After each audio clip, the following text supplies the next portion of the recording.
Hello everyone, welcome to my Emmerdale channel. I hope everyone is having a wonderful day. Laurel Thomas had always believed that danger announced itself loudly. Storms, shouts, the slam of a door.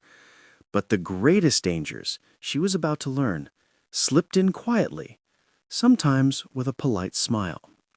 It started on a Tuesday evening, the kind of dull gray twilight that made the village look like it was holding its breath. Laurel had just finished tidying up after Arthur and Dottie when the doorbell rang. Arthur, half distracted by homework, frowned.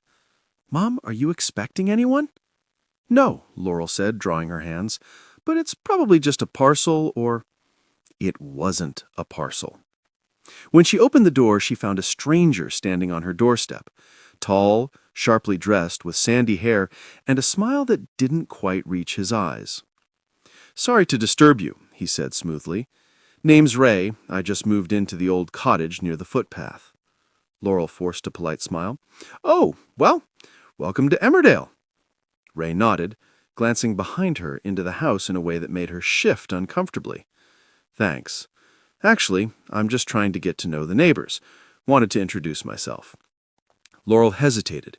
He seemed polite enough, but something in his tone, too soft, too measured, made her pulse flicker. Still, she opened the door wider. "Would you like to come in for a cup of tea?" Ray's smile widened.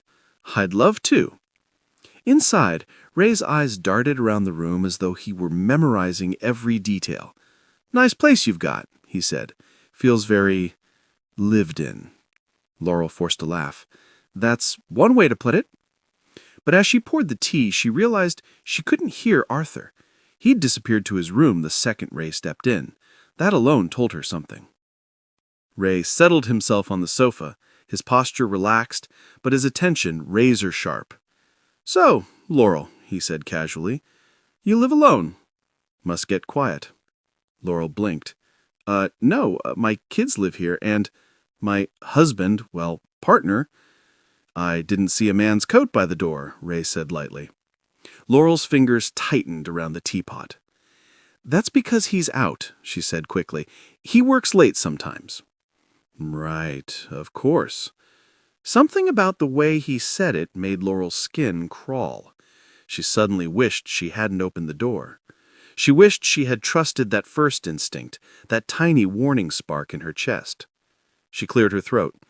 "So, what brought you to the village?" Ray shrugged. "Needed a change. Some peace, a break from the chaos." "Chaos?" He smiled faintly. "People can be messy, Laurel, especially when they don't appreciate what you've done for them." A cold prickle ran down her spine.